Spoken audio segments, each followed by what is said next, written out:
Sí, sí, después de lo que dijo Pau, que salió desde su corazón, además de que me encanta tu acento y tu voz, no sé, me recuerda a muchas cosas lindas de mi vida. Muchas gracias, Pau. Y bueno, cuando escuché que íbamos a hablar hoy sobre los miedos, no sé, mi cabeza voló hace algunos años que tuvimos un taller sobre, precisamente sobre los miedos, y hablaba una terapeuta gestalt de aquí de Guadalajara, que tuvimos bastantes horas ahí con ella.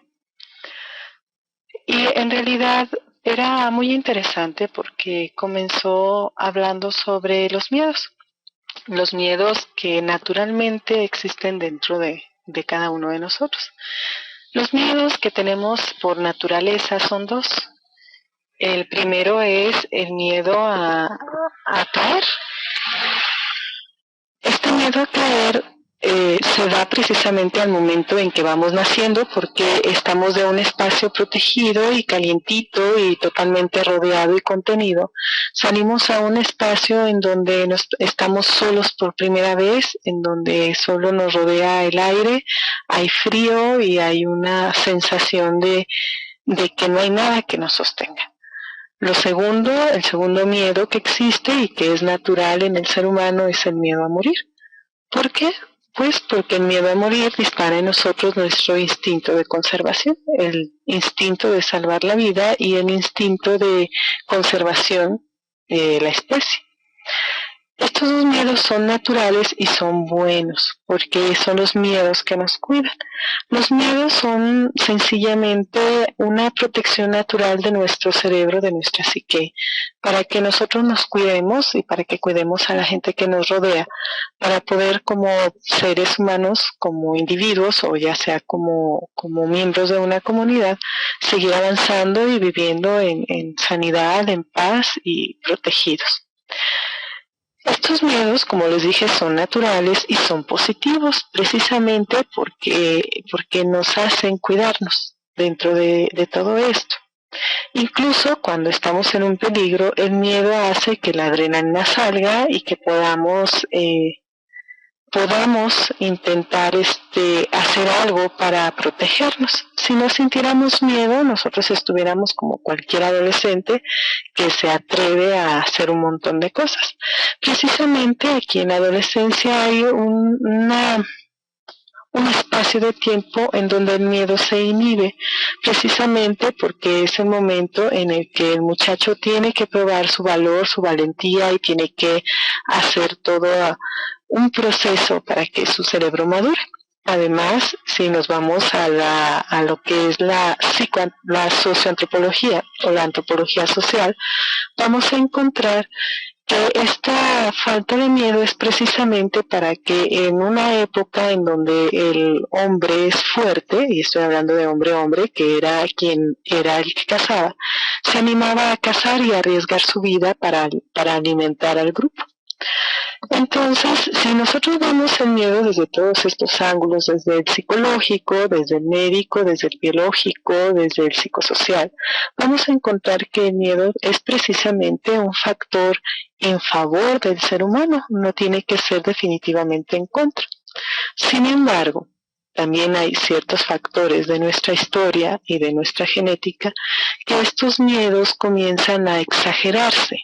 Y cuando el miedo sale de equilibrio y sale del punto de vista de lo sano, es cuando comienza precisamente a afectarlos. Cuando nosotros vemos las cosas de una manera fuera de contexto o mayor de lo que es.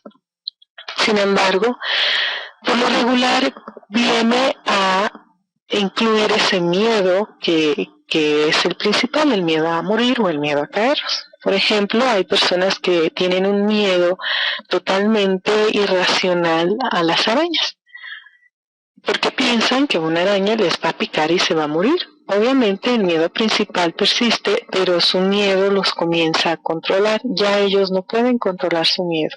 Y ya hay otros factores que tienen que intervenir para que esa persona pueda vivir tranquila y en paz. Y así podemos hablar de muchos miedos y miedos cada vez más extraños, más de llamarnos la atención, ¿no? Miedos incluso de hablar al público, miedos de, no sé, a las alturas, etcétera. Como el miedo que nosotros nos podemos encontrar aquí es ese, precisamente el de hablar en público. Y lo podemos ir superando si comenzamos a hablar. Precisamente los miedos se superan así, enfrentando los miedos, siempre y cuando sea sano. Hay terapias últimamente que llevan a la persona que está sufriendo de miedo o angustia y comienzan precisamente a presentar el objeto de su miedo y poco a poco van trabajando con él, algunos de manera, como les dije, desde la Gestalt, algunos desde el conductual, algunos he visto incluso EFT, que manejan precisamente este tipo de terapias en donde te confrontan con el objeto de tu miedo y por medio de terapia van sacando hasta que la persona por lo menos logra convivir con este objeto de su miedo. O precisamente hacer que este miedo se vuelva algo positivo y propositivo.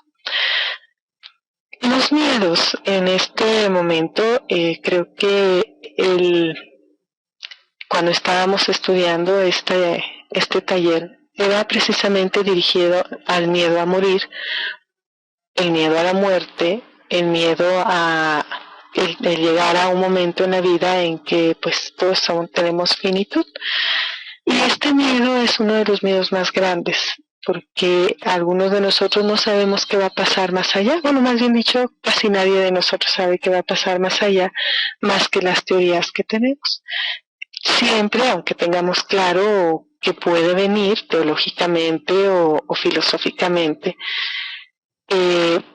podemos ver que las personas se pueden paralizar, no solamente quien va a morir, sino quienes le rodean.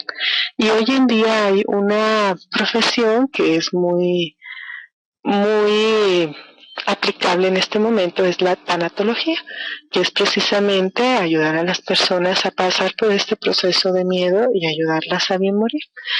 Y bueno, si vemos aquí simple y sencillamente algo que es natural al ser humano, como el sentir miedo, lo podemos nosotros llevar a un sentido más allá y como coaches podemos ayudar a las personas a que ese miedo se vea de una manera más natural y un poquito minimizada, porque al final de cuentas sabemos que algo disparó ese miedo, por algo existe y simple y sencillamente hay que sanar esa parte.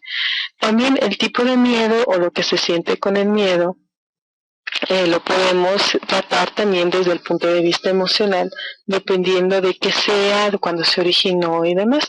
Todo es ya cuestión de empezar en la práctica a identificarlo. Y bueno, yo creo que todos tenemos miedo, todos en algún momento hemos pasado por cuestiones difíciles, como dijo Pao, valiente no es el que no siente miedo, sino el que a pesar de su miedo hace algo. Hay un libro que hace un momento estábamos hablando sobre los miedos. Hay un libro de John Powell que se llama ¿Por qué tengo miedo de amar? Y no solamente es amar a la pareja, sino amar en general. Amarse a uno mismo, amar a las personas que nos rodean, amar a la pareja, amar a los padres, a los hijos, etc. Y este es precisamente engarzado con el tema de la semana pasada, acerca de el autoestima. Entonces les recomiendo ese libro, si lo pueden encontrar, van a encontrar cosas muy bonitas y muy útiles por ahí. Y pues les doy las gracias y los dejo. No sé quién sigue, pero les dejo el micrófono. Muchas gracias y buenas tardes.